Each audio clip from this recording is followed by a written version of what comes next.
Poštovani gledalci, dobroveče. Vi ste u emisiji Pretraživanje na televiziji Rubin. Mi se emitujemo iz Kikinde na severu Banata i eto večeras ćemo imati gosta koji je takođe Banaćanin, dolazi iz Južnog Banata, iz grada Vršca. Moj večerašnji gost je gospodin dr. Stevica Deđanski, inače predstavnik Centra za razvoj međunarodne saradnje. Dobrodošli u studiju televizije Rubin. Hvala, bolje vas našli.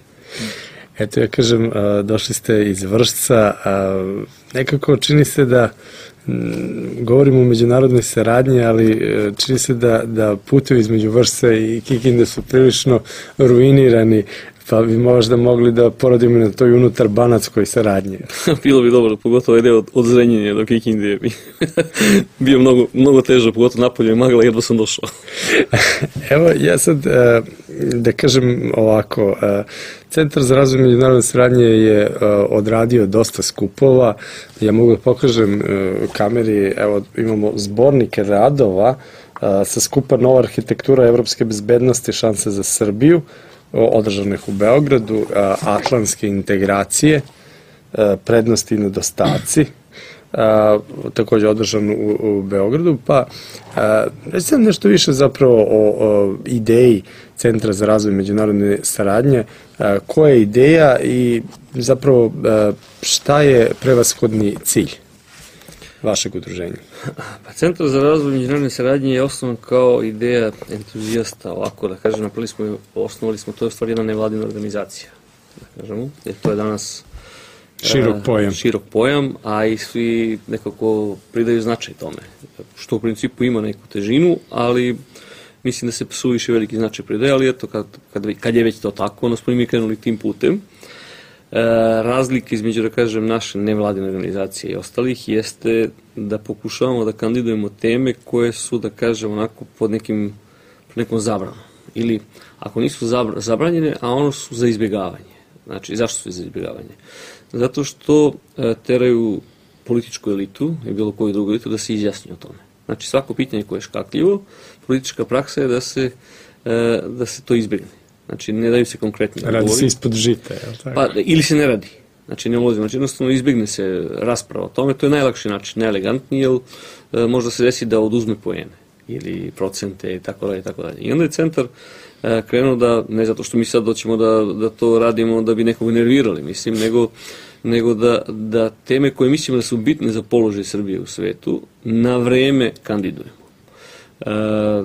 Teme su, kao što ste rekli, videli ste Nova arhitektura evropske bezbednosti i atlantske integracije, prednosti i nedostaci. Imali smo u Banja Luci, Bosna i Hercegovina, s posebnim osvrtom na Republiku Srpsku u svetlu atlantskih integracija. Takođe imali smo geopolitika i geopolitička i energetska bezbednost Srbije i tako. Što su teme koje obrađuju, znači prilazak Srbije NATO paktu, Južni tok, predlog ruskog predsjednika o razradi ugovora o evropskoj bezbednosti. To su sve teme koje su izrazito bitne, a koje apsolutno niko ne želi o njima da priča. Recimo, evo, kad sam spomenuo to, predsjednik Rusije Medvedev bio u Srbiji, izneo je svoj stav o praktično novoj arhitekturi evropske bezbednosti, ta poseta je bila ovako prilično medijski propraćena i posle toga se stalo. Kako je moguće da takve teme ostanu na neki način, što bi se reklo, neobrađene? Zašto je to? Da li je to odgovornost samo političari ili možda i mediji imaju svoju odgovornost? Pa dobro, sad bi morali da ulazimo u raspravu da li su mediji nezavisni ili nisu. Pa ili jesu? Pa ja prilike medije vidim kao biltene pojedinih stranaka. Znači, i prilike kako se vlast okreće, tako se i mediji okreću, nažalost. Postoje izuzeci normalno, ali govorimo o velikim nacionalnim frekvencijama koje su tako najvažnije i koje utiču na kreiranje javnog mnjenja. Zašto se to baca po tepih? Pa zato što u toj nekoj, da kažem, poziciji kad se ne bi bacilo, moralo bi da dođe, ono sam rekao na početku, do izjašnjavanja. Pa onda, pošto mi imali smo ponudu, da budemo, recimo konkretno za ugovor o evropskoj bezbednosti, znači ne da ga usvajamo ili da mi nešto sad glasamo o njemu, da raspravljamo o razradi ugovora o evropskoj bezbednosti. Znači, nije ponuđen gotov ugovor, nego mogućnost da se o njemu raspravlja. Znači, dobili smo mogućnost da na početku stvaranja jednog novog, da kažem, oblika bezbednosti u Evropi, koji započinje jedna velika sila, budemo jedni od onih koji će o tome da raspravljamo. Sigurno mi nismo dovoljno snažni da bi mi odlučivali, ali dobili smo mogućnost da počnemo o tome da pričamo na vreme.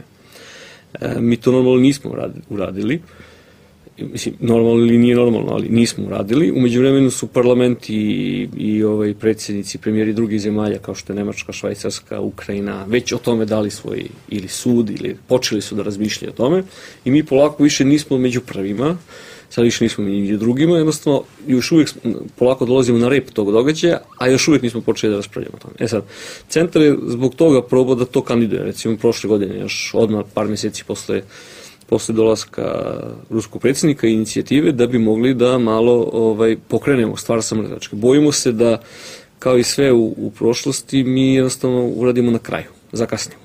Znači, kad svi drugi već uđu u neki novi oblik organizovanja, mi se onda setimo, pa onda ili neće da nas prime, ili su više kasno, a mi baš onda hoćemo, znači kad je već gotovo. I probali smo to da iniciramo. Znači, centar svaki, nije cilj bio nijednog skupa našeg, nije bio da bi se napravio skup, nego smo dovodili ljude koji su stručnjaci oko tematike koja je bliska tome, koji su, da kažem, i za i protiv. To je jako bitno.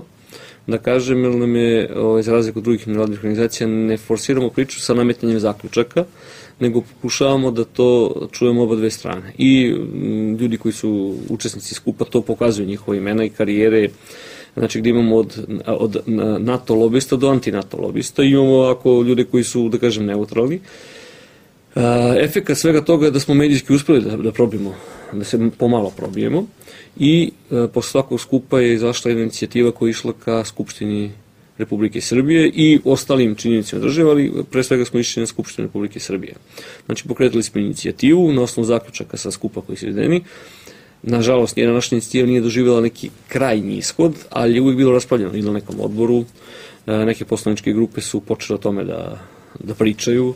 U Skupštini se to više puta spominjano, ali jednostavno opet se vraćamo na početak i još uvijek nije došlo do konkretizacije nijednog od tih naših projekata, zato što još uvijek interes političke elite da o tome ne priča. Zašto ste nazvali atlantske integracije? Zašto ne bi bile evroatlantske integracije? Pa zato što za evrointegracije ne postoji toliko negativan stav. Znači, ne govorim sad o mom ličnom stavu, koji možda bude ovako onako, ali među građanima do pre nekih godinu dana euroentuzijazam je bio mnogo veći, da kažem, nego sada, i on će vjerojatno padati dalje, ali atlantske integracije su uvijek imali jako nizak rating i nisu bile poželjne uopšte, a non stop nam se nameću. Pa je, znate, prošle godine prilike taj jedan skup je organizovan na mesec dana pre onog NATO skupa u Beogradu, gde smo isto na tom skupu mi stvarno pokušali da pokrijemo sa analitičarima koji su i pronatovski. Znači, imali smo predstavnika Atlantskog savjeta na skupu koji govori, imali smo predstavnike iz Instituta za bezbednost Mađarske, imali smo analitičare tipa Aleksandra Radića, Pavičevića, koji zastupaju vrlo koncizno i vrlo jako NATO poziciju.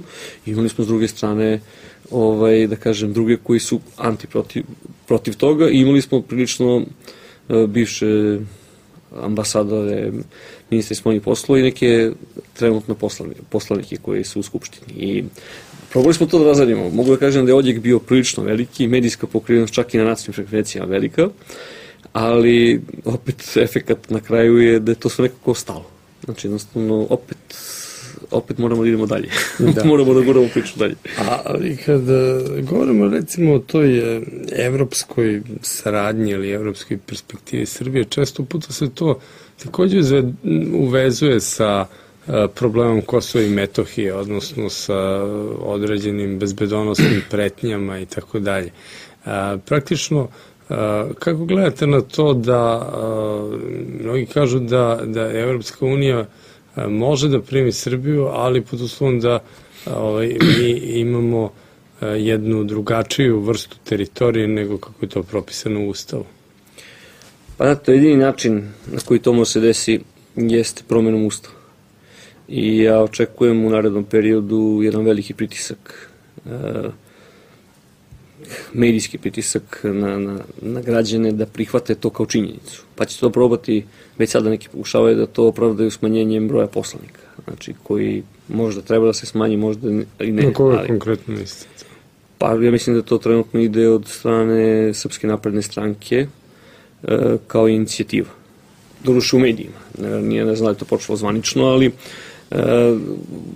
znači, naći će se indirektni način da se promeni ustav. Niko neće reći menjat ćemo ustav da bi dali Kosovo. Mislim, to je iluzorno pričati o tome. Nego kroz promenu neku doći će do toga da se to izvede. Znači, jedini način je takav. I u narednom periodu ćemo to doživjeti kao da kažem faktično stanje. Znači imat ćemo pritisak da se promeni ustav, zato je potrebna dvotrećinska većina, tako? Znači sledeći izbori su prilično bitni za to.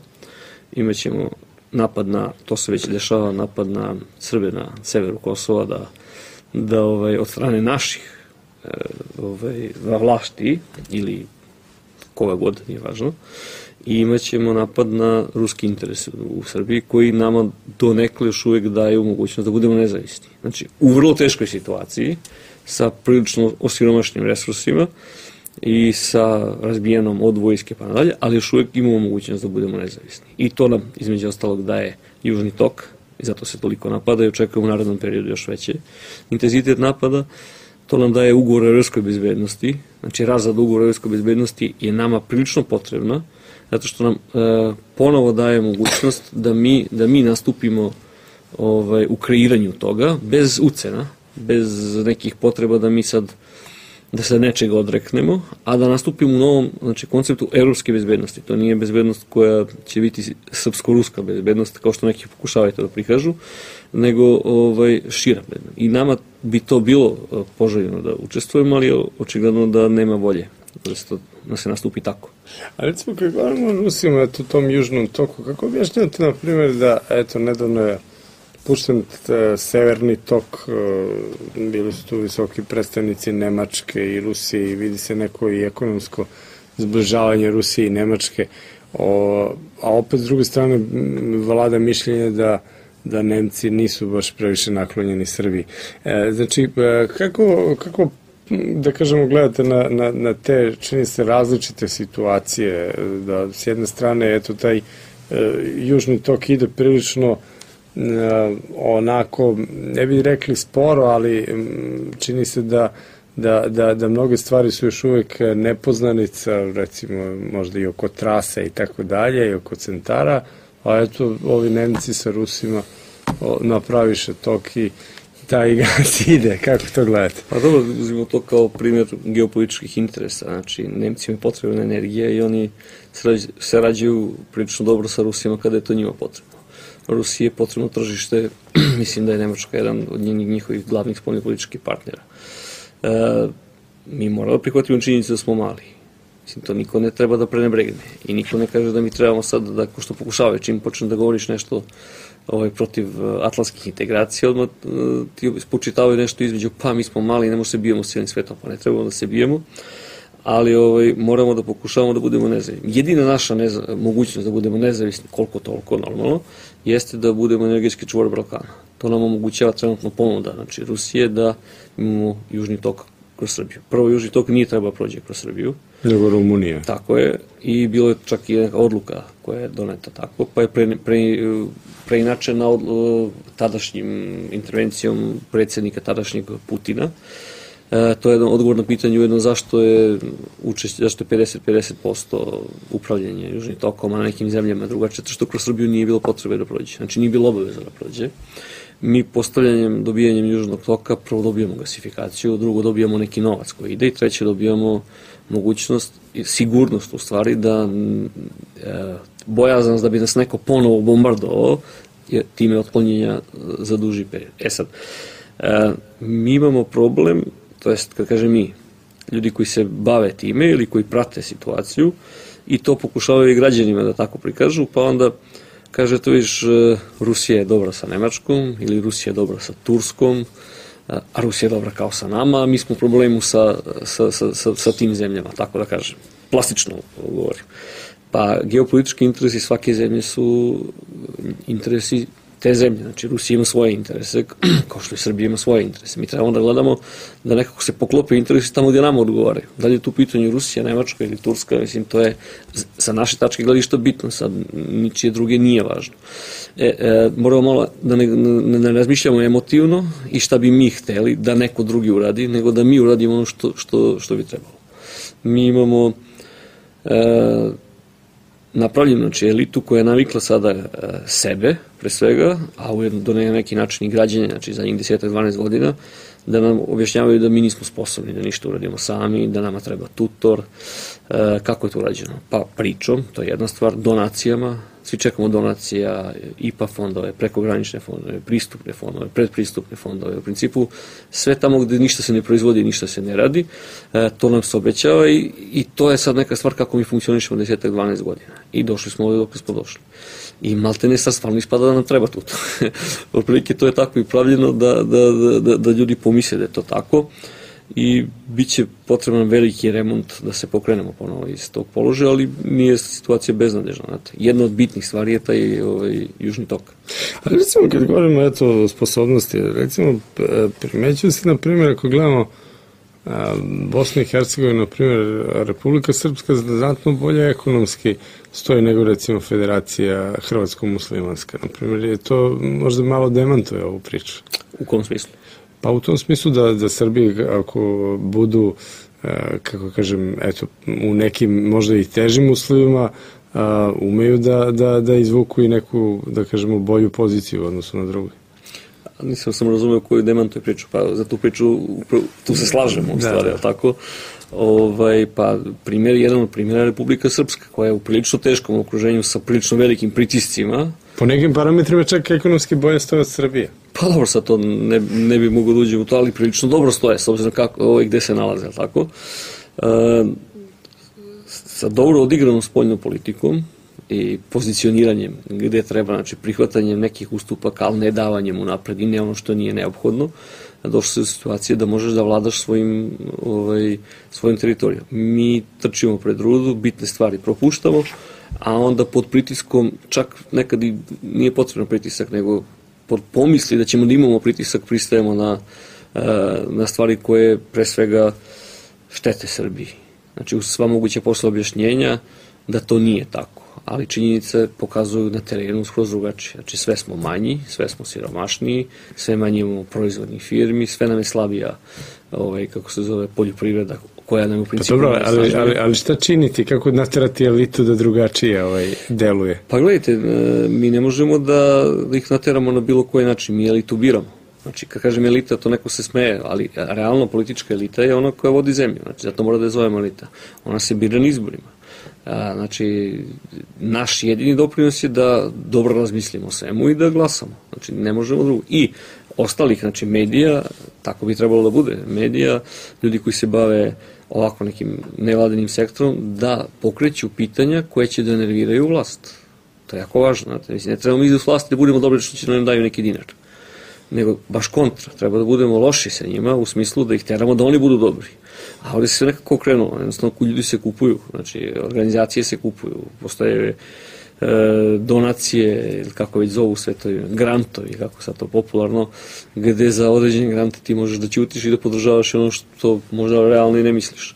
Sad, to je iskvareno sve, teško ćemo od toga da se izvučemo, znate, ali činjenica da može, znači, i da činjenica da mi danas o tome pričamo, znači činjenica da postoje ljudi koji to tako razmišljaju. Koliki je to broj? Ja mislim da je veliki, samo su tihi. Znači, tihi su i mislim da je dosta ljudi izgubilo nadu da to može. Treba nekako upaliti nadu, malo teško ide.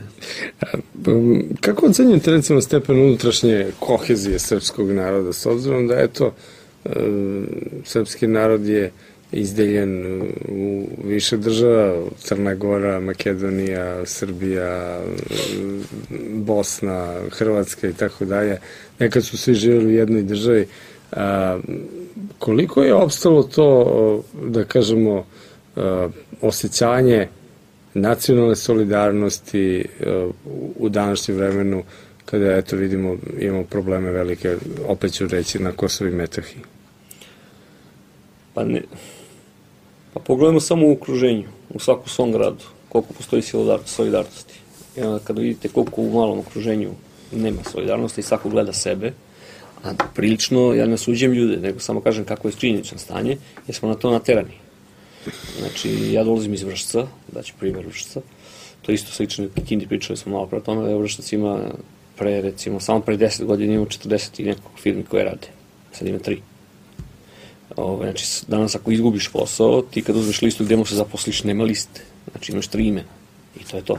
I ti si maltene nateran na taj način da budeš zavistan od nekog ko pušta kišu, znači ko ti određuje tvoj život. I ljudi polako se povlače. Pritisak je. Dokle će to da ide, sad takva solidarnost se isto odnosi sad prema ostalim Srbima okolo.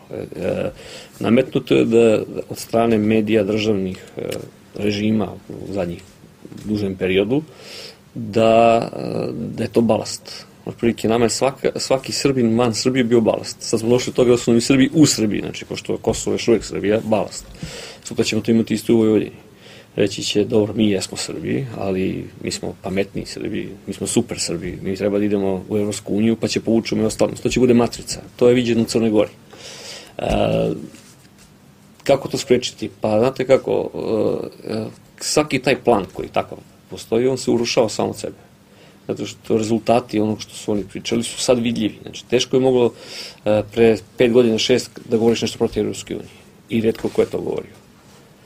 Sad to već svima lako da govori, svi vide rezultat. Znači da put ka Evropskoj uniji je skoro zatvoren, zato što Evropska unija ima problem, da ne govorim o tome. Drugo što je efekat tog puta je da smo ostali bez posla, bez firmi i sve ostalo što sledi uz to. Tako isto i ova priča. Znači jednostavno vidjet će se da nacija nije balast, da o Srbima treba da se brine ma gde da su. Kako? Pa opet nam treba jaka država. Koliko je tačna teza da ukoliko je Evropska unija praktično ne uspe da konsoliduje, da tako kažemo, zemlje Zapadnog Balkana, da to zapravo će biti prepušteno regionalnom igraču Turskoj i koliko ima tačnosti u tome da Turska ponovo ima određenu vrstu uticaja koji dosta davno nije imala na prostoru Balkana? Pa, analitičari centra koji sarađuju sa centrom, već skoro 2 godine pričamo i pravimo analize na tu temu. Znači, to nije dominantna tema, ali jednostavno kroz svaku od ovih priča se provlači to. Pre 2 godine kada smo govorili o tome, dosta je to delovalo čudno. Bilo je, doduše, i nekih ruskih analitičara koji su pisali o tome, jer prilike je predviđena podela Evrope na 3 dela. Znači, to smo kao predvideli kao neku mogućnost, vrlo realnu.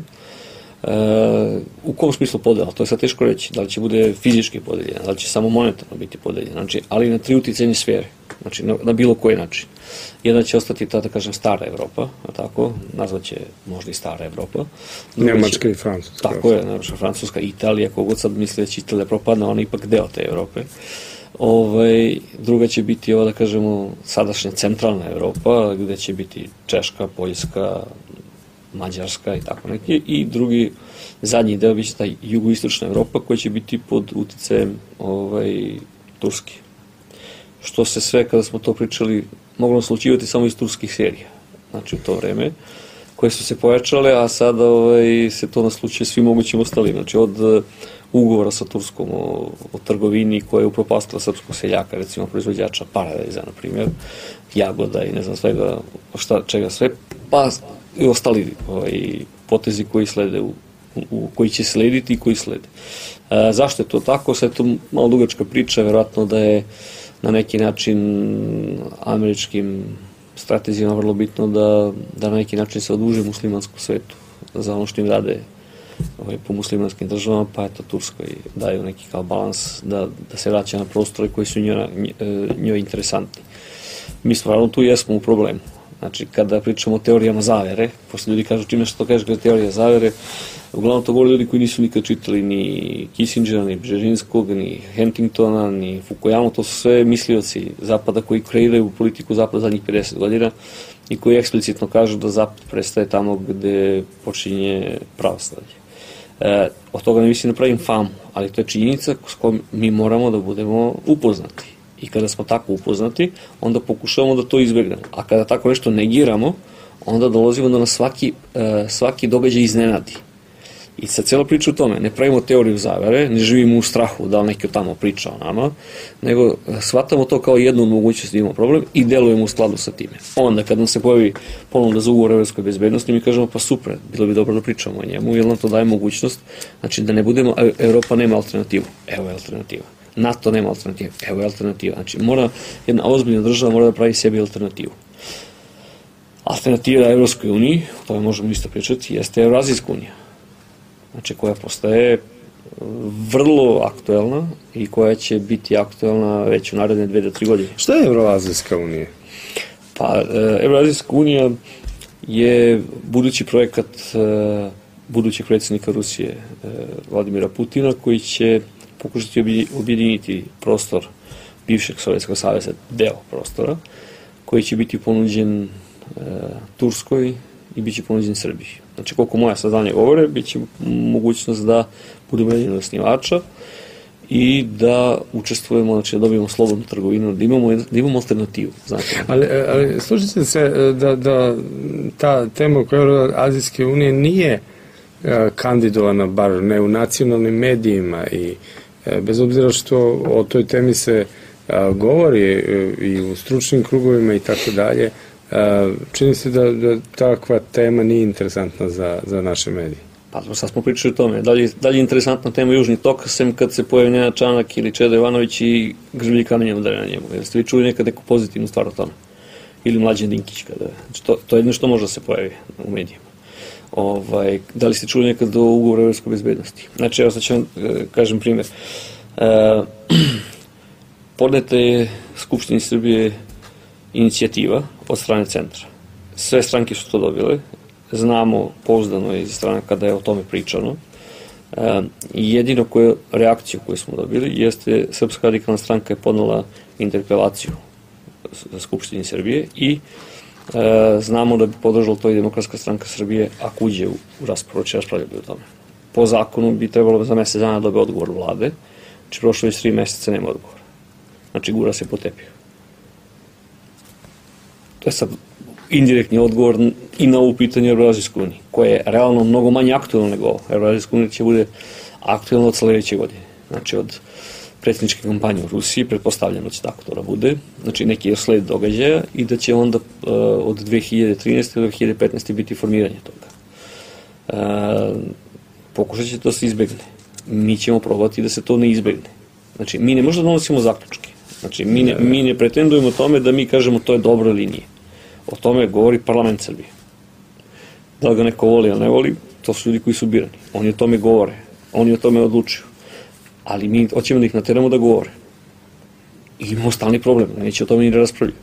Ali recimo, kad govorimo o tim, da kažemo, temama, mnogi, na primjer, kad govore o vojnoj neutralnosti Srbije, a često puta se, recimo, govori samo o NATO-u kao vojnoj alternativi, a postoji, na primjer, i ODKB kao organizacija, praktično, neki kažu, to je ruski NATO i tako dalje. Dakle, postoje neke stvari koje čini se da su predmet, pre svega, možda stručnjaka i tako dalje, ali na neki način ne dopire do javnosti, što nas opet vraća na tu temu o zatvorenosti medija. Kako ocenjujete današnju bezbedonosnu situaciju, s obzirom da malo pre čini mi se da ste rekli da je stanje u vojsci prilično loše i urušeno? Pa činjenica da je loše, mislim, pogledamo samo prazne kasarne u svakom gradu. Ali i dalje građani imaju poverenje u vojsku. Pa dobro, ne može da se obriše ono što je godinama stvarno. Srpska vojska ima veliku tradiciju i istoriju i ne može neki ministar koji je školovan na zapadu da to uništi koliko god se trudio. Znači, on će pokušati da će sve od sebe, ali srpska vojska je iznad toga, znate. I ljudi Srbi se rađaju sa time, vjerojatno u genima, nije to tako lako. Da je to tako lako, ne bi se oni toliko trudili, znate. A trude se, jako se trude. Tako da, i ODKB, znači ja sad moj stav iznosim i centra, znači mislim da je nama ipak potrebno u ovoj situaciji neutralnost. Znači, mi ne zagovaramo ulazak u ODKP, u neku rusku organizaciju, mislim, ne daj Bože, to nam isti problem koji je da odemo u NATO pakt. Zato smo i uzeli temu ugovora o evropskoj bezbednosti kao neobavezujuću, kao priču koja ne obavezuje da ulaziš u bilo kakvu organizaciju vojnu, nego ti omogućava da raspravom u svom parlamentu predlažeš ono što misliš da je dobro za tvoju zemlju i da konačno se to usvaja. Razrada ili, da kažem, podržavanje te inicijative, ruske inicijative, pošto se zove svi ruska inicijativa i na zapadu i kod nas, ne znači da treba Srbija se odrekne svoje evropske budućnosti, ako procenjujemo da je to dobro. Nego samo može da priznamo činjenicu da ta inicijativa postoji i možemo na neki način da učvrstimo našu poziciju da se pokaže da nismo 100% zavisni i da nemamo tu jednu maksimu koju nam stalno govore da ne možemo ništa drugo jer Evropska unija nema alternativu, primjer radi, ili NATO nema alternativu. To daje ipak, kad ti imaš neku alternativu, daje ti mogućnost da pregovaraš. Znači, tako to treba prosmatrati, a ne okretanje Rusiji. Znači, to se uglavnom, ovo što sad ja i vi pričamo, na svim gostovanjima, uglavnom se kaže, pa dole, vi se zalažete za okretanje Rusiji. Pa ne, nama uopšte to nije, ni nama kao centru, ni meni lično, u tom smislu neko. Ne želimo i da budemo Rusna gubernija. Znači, mi možemo samo da branimo naše interese, tako što ćemo se osloniti na one koji hoće da sarađuju s nama, a ne one koji neće. Kad ste spomenuli eto te alternative, nedavno je Viktor Orban, da kažemo mađarski predstavnik vlasti, potpisao ugovore sa visokom delegacijom Kine, koji je ovako bio prilično iznenađenje za mnogi koji su posmatrali situaciju u našoj susednoj zemlji. Opet, pitam zato što Kinezi imaju eto i neposredno u našem okruženju, u Moldavi imaju dosta uticaja i tako dalje. S druge strane, eto, angažovano se oko ovih mostova u Beogradu. Koliko je Kina zainteresovana za Balkan i u tom smislu da li oni takođe mogu da budu interesantan igrač, s obzirom da često puta Kina podržava neke naše rezolucije i tako dalje? Pa gledajte, moje mišljenje, oni geopolitički nisu pretredno zainteresovani za Balkan. Ali ekonomski. Ali ekonomski, kao i svaka druga zemlja. Zašto bi trebalo s njima sarađivati? Što nas oni nikako politički ne ucenjuju.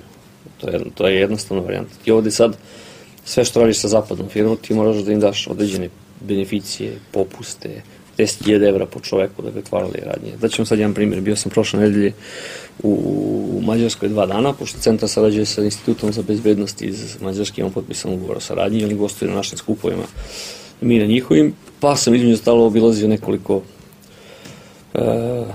kompanija.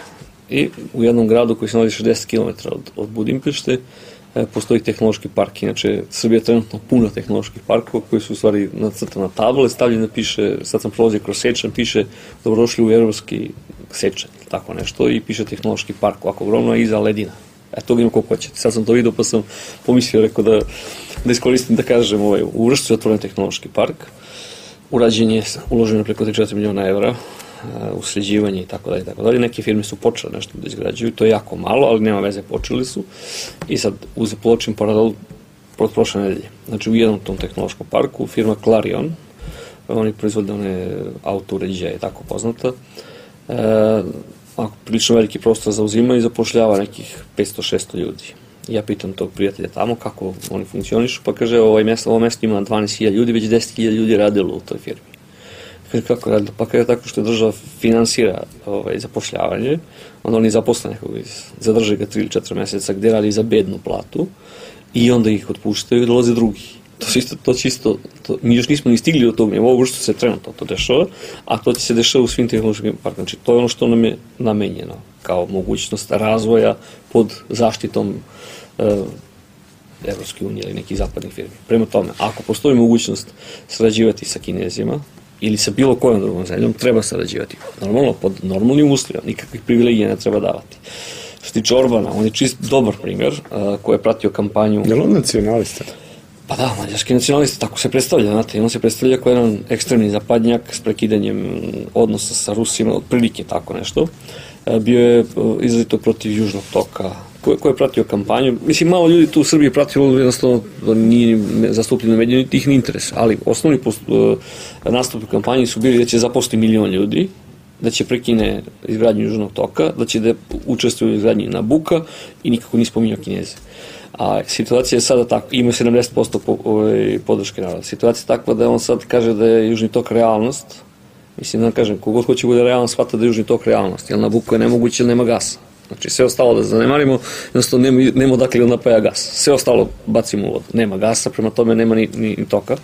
Znači on je okrenuo priču, normalno nije zaposlio 1 milion ljudi, reći da će da zapustiš, nema logike. I na kraju sad počeo da sarađuje i sa tako Kinezima. Šta se desilo tamo? I to je opasnost po meni koja može se desiti u Srbiji.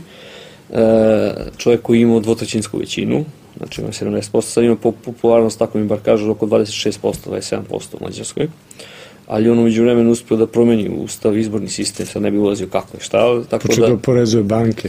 Da, tako da će u sledećem periodu potrošio je, to smo mi sad rekli, penzioni fond, kompletno sve što je bilo je potrošio u budžetsku potrošnju i promenio izborni zakon, tako da verovatno će da bez problema dobiti i sledeći mandat i tako dalje. Da mislim da je to neka varijanta koja se sprema iz Srbije, znate, pošto više niko ne gleda kako da popravi stanje pa tako pobeđuje, nego kako da nađe neku kvaku da bi ostao na vlasti ili eventualno ako dođe da ostane duže. Tako da je velika opasnost u Srbiji, to je moje lično mišljenje, sad govorim kao u moje ime, znači, da se napravi 2/3 većina u Srbiji, koja će biti na jednoj strani, koja će promeniti ustav i onda sve to ostalo izmeniti, napraviti dvopartijski sistem koji bi totalno Srbiju onda upropastio zauvek. A da li mislite da je realnost ono što se govori u nekim krugovima da je moguća, na primjer, vlada nekog nacionalnog spasa, na primjer, između naprednjaka i demokratske stranke? Koliko je to realno kao koncept? Moje mišljenje. Da. Znači, ja ne mogu sad govorim u ime centra, zato što u centru postoje različiti analitičari sa različitim teorijama. Ja sad smem da potpišem i da stavim moje ime ispred toga da će to da bude sigurno tako. Znači, da ne postoji šansa da to ne bude tako, tako da kažem. Mislite, dakle, koalicija DS i SM, da. Znači, smeo bih sad da potpišem i da se vidimo posle izbora da je to apsolutno 100% takva situacija. Znači, samo nadam se da to neće biti toliko dovoljno, u toliko velikom broju da možda dođe do ove situacije, da imaju uz pomoć nekih drugih možda da se promeni ustav i sve ostalo što ide uz to. A inače mislim da toliko su ciljevi sada identični, samo se malo prikazuju na drugi način. I drugo, toliki interes Zapada da reši još probleme koji oni, mislim probleme, po njihovom shvatanju probleme kao što su Kosovo i kao što je možda Južni tok i još nešto, eventualno Evrazijska unija koja će dođe kao ponuda, da im je potrebna jedna stabilna vlada koja to može da... Ali ja to ne smatram kao... moje lično mišljenje, ne smatram da je to loše. Jeste loše, ali gore bi bilo da se napravi dvopartijski sistem. Tako da kažem. Znači, mi u svakom slučaju u nekom narednom periodu, godinu, 2 dana imat ćemo probleme. Šta god da se desi. Jednostavno, situacija inače u svetu takva, tako da će i kod nas. Mislim da iz toga može izaći dobra stvar, da jednostavno građani vide da je mnogo ljudi koji sad pokušavaju da pokažu da su dve različite strane, da je u stvari to jedna ista strana, daje mogućnost da izraste nova pozicija ili nova opozicija ili šta god, znači nešto će se desiti. Da li će ostatak opozicije imati dovoljno snage i nekog lidera da povede, da se to okupi oko nje, ili će to neka nevladina organizacija, ili će to se okupiti oko Srpske pravoslavne crkve, ili ne znam čega, znači to sad teško o tome pričati. Čisto nabacujemo kako neku ideju, ali desit će se. U situaciji kada bi bio dvopartijski sistem, uvijek bi imali situaciju da ista strana medalje vlada samo na drugi način. To je ono što pokušavaju da naprave, ali nekako sam uvjeren da to u Srbiji ne može proći. Recimo, sada kad govorimo o toj situaciji u svetu, aktualna priča je oko takozvanog arapskog proleća, mada evo već uskoro će zima, pa to proleće baš traje.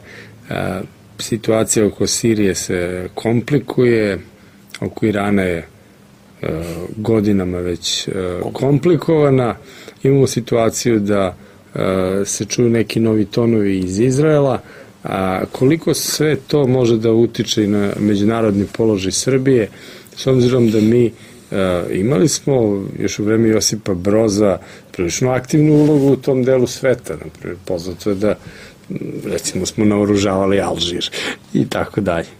Pa da, ali mislim, budemo realni, šta mi sad tu možemo da uradimo? Niti nas ko tu nešto pita, niti mi tu treba... Ne, da li možemo da imamo štete? Pa možemo ako budemo ušli na NATO pakt, pa budemo otišli tamo kao snage NATO pakta. Znači, samo u toj varijanti. Znači, nama je najbolja varijanta da se ne mešamo nigde. Što bi se mešali ono gde ne možemo ništa da uradimo i gde nema apsolutno nikakav interes. Znači, šta sutra ako bude NATO pakt, uđemo u NATO pakt i NATO pakt, na primer, napadne Siriju. Ili Rusiju. Šta ćemo da radimo onda? Ili ako nam zabrani da imamo specijalne odnose sa... Ili ako reši da Evropska unija uvede sankcije Rusiji, šta ćemo da radimo? Mi 80% naše voće i povrće izvozimo tamo. Znate, mislim, nama je najbolja situacija da budemo vojno neutralni. Sad kažu kako, pa svi su okolo NATO paktu, pa baš zato, mi smo sad sigurni. Znači, pošto to mirovni, bezbedonosni organ, NATO pakt, a mi smo u sredini, mi više nemamo problem, ne bi trebalo više niko da nas dira. Znači, neće valjda oni da nas diraju. Ja mislim da je to prošlo. Jednostavno, imamo prodemokratsku vlast već 12 godina, koja je u principu dala sve što je trebalo. Znači, sad smo tu, jeste da smo ostrvo, ali dobro, sad smo sigurni. Što moramo mi da budemo deo tog ostrva? Nama je najbolja situacija ovako. I to kad raspravljaš sa ljudima koji zastupaju to, oni onda počnu da okrenu na ekonomsku politiku. Pa kaže, da li najveće postaje stabilna država, pa privlače se investicije. A onda uzmeš uporedno Mađarsku, Rumuniju, oni pogledaš da je pad investicije bio s ulaskom NATO pakta. To su realni parametri. Nedavno naših skupova je gospodin Nenad Popović izneo vrlo konkretne podatke, ima objavljeno to na našem zborniku, pa ako nekog interesuje može da pogleda, to je sve ima na našem sajtu isto, može da se pogleda. Kad se spomenuli tu ekonomsku, da kažemo, situaciju Srbije, često se govori i o tom reciprocitetu prema Hrvatskoj, odnosno da postoje mnoge hrvatske firme u Srbiji, a da su srpske firme u Hrvatskoj malobrojne. S druge strane, zanima me, pošto ste, da kažemo, iz tog Centra za razvoj međunarodne saradnje, kako gledate na odnose Srbije i Hrvatske? Imamo te tužbe za genocid, imamo situaciju oko izbeglica, imamo s druge strane činjenicu da postoje određene jugonostalgije na jednoj i na drugoj strani i tako dalje. Hrvatska se približava Evropskoj uniji, već je u NATO-u. Kako gledate na srpsko-hrvatske odnose u budućnosti, s obzirom da čini se da smo ipak zbog geografskog područja upućeni jedni na druge i na neku vrstu saradnje? Kako vidite te modele? Gledajte, ako se ovako nastavi, ne vidim ih nikako. Znači, jugonostalgija postoji samo sa naše strane. Ja još nisam sreo nijednog lično, nijednog strana pripadnika Hrvatske nacije koji je jugonostalgičar. Pa dobro, ali ima u medijima povremeno. Pa ima oni koji dolaze da pevaju u Beogradu, oni postaju jugonostalgični pred koncert, da bi ga napunili. A inače, realno ih nema. Znači, to je naša boljka, mislim, pa tako smo Jugoslaviju stvorili, mislim, zbog te neke jugonostalgije. Nije se zvala jugonostalgija, nego sad se to zove tako. Moramo da sarađujemo u delu koji omogućava da Srbi s jedne i s druge strane žive dobro. Znači, u tom delu. I ništa više od toga. I na svakom našem sastanku ili ne znam, radnom delu u kojem se konkretizuje nešto, mi trebamo uvek postavljati pitanje Srba tamo. Znači, imovine. I svega ostalog što ide. Mi to više niko ne radi. Ko da smo otpisali to zauvek.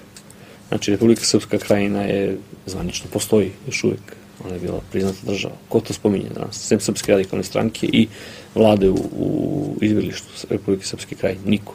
To je sad strah da spomenuš. Znači, postoje neke reči koje ne smiješ da govoriš. Napravili smo te neke sakralne reči. Ne smiješ da pričaš o neke stvari. Čim počne pričaš to, ti kažeš si fašista, nacionalista, si lud, kako to, ideš protiv Evropske unije.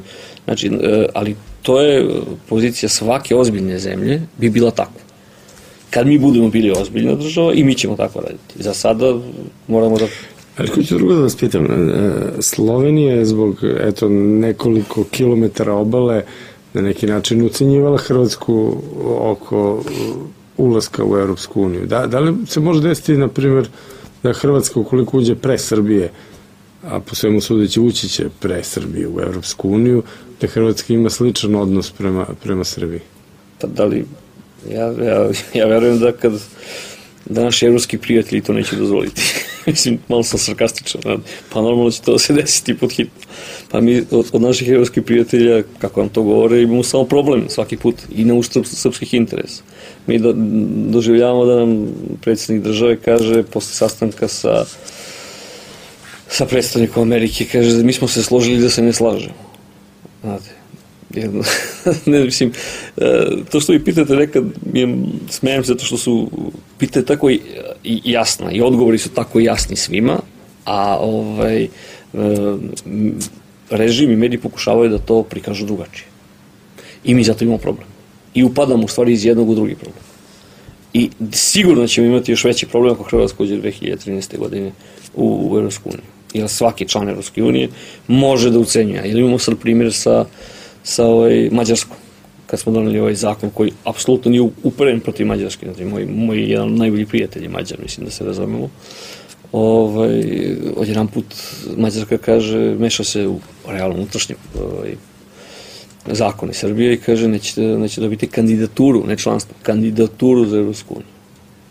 Pa onda i oni koji su nas bacali po led i na kraju će ispadne da nisu nas oni bacali, nego smo se sami bacali i to je to. To isto možda očekujemo od Hrvatske. Zašto bi očekivali nešto drugo? Zato što je Hrvatska ozbiljna država koja će brinuti o svojim nacionalnim interesima, a ne o interesima nekog tamo ko gode. Ispadne iz ovoga što ste rekli, ste indirektno rekli da Srbija trenutno nema atributa ozbiljne države. Pa gledajte, ako nemate jaku vojsku, ako imate slabu ekonomiju, ako imate sudstvo koje nije nikako, mislim, ajde uzmemo šta su atributi ozbiljne države. Himn. Mislim, na kraju se ispalo samo da je himn. I to je problem Srbije. I pozicije centra treba da budu na tome da se, moje uverenje zašto radim je da pokušaju da to kroz nametanje, ne možemo mi da menjamo, niti ja i vi možemo da menjamo, ali kroz institucije moramo to da promenimo. Pa da nateramo političke stranke da o tome razmišljaju. A kako ih nateramo? Tako što nateraš narod da razmišlja o tome i tako dalje, tako dalje. To nije mali posao i prilično dugačak posao i prilično težak posao, da kažem, ali šta drugo da radimo. Ali recimo, sad kad pogledamo recimo neke priče iz prošlosti, recimo, često u medijima se kandiduje tema pronalaska ostataka telesnih Draže Mihajlovića. S vremena na vreme vidimo Jovu Kapičića na udarnim nacionalnim televizijama i tako dalje. Onda imamo, evo, skoro je bio 29. novembar, imamo priču o prazniku, nema nacionalne televizije koja nije govorila o prazniku države koja ne postoji i tako dalje. Kako gledate na te neke priče iz prošlosti ili na neke, eto, kažemo, realne aktere, koja je svrha svega toga? Koja je svrha toga da govorimo o nekoj Jugoslaviji koja je završena priča još pre 20 godina? Odvraćanje pažnje, znači sa realnih problema i današnjih problema. Ako imamo jednog realnog... Znači, gledamo u prošlost da ne bi gledali sadašnjost. Ako mi imamo realnog zajedničkog, znači svi zajedno, američkog neprijatelja, znači ne može niko da nas bude to prijatelj. To može samo da bude prijatelj 3 nevladine organizacije, 4 ministra koji su postavili, a svi znamo da su to srpski neprijatelji, od bombardovanja do sankcija, svega, znači što postoji, znači živog američkog neprijatelja, a mi se svađamo među sobom i delimo četnike i partizane. A neko objasni da li je to normalno posle 60 godina, 70, da ne ulazimo u tome ko je na kojoj poziciji. Uopšte je nebitno. Pored živog neprijatelja države, ti se deliš među sobom, znači non stop nas dele. Znači, nameće se pitanje jugonostalgičari i oni koji su srbofili. Mislim, raznorazne varijante podelimo. I to je celo vreme priča, tako uvek nam nametne neko tu priču. Znači, čitamo dosta tih tekstova koji pišu drugi i sad se pre neki dan je bila analiza, recimo, pojavio se Veselinov pre neki dan. Sećate ko je Veselinov?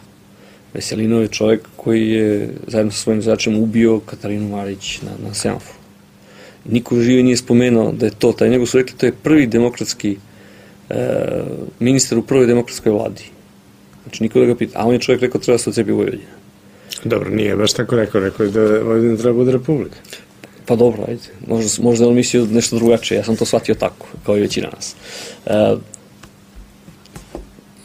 Mislim, imamo problem, znate, ali kako, ne znam kako sad, ne mogu ja konkretno, da kad niti imam nameru da sad ulazim u konkretnu neku raspravu šta bi trebali da uradimo direktno. To je potrebno da radi politička elita, nije moje da namećem rješenja, ali jednostavno ovo što ste vi rekli, moramo da se zapitamo svi zašto nas sad delimo se na četnike i partizane, pored silnih problema koje imamo. Da to nije skretanje teme sa onog što nemamo, da nemamo posao, da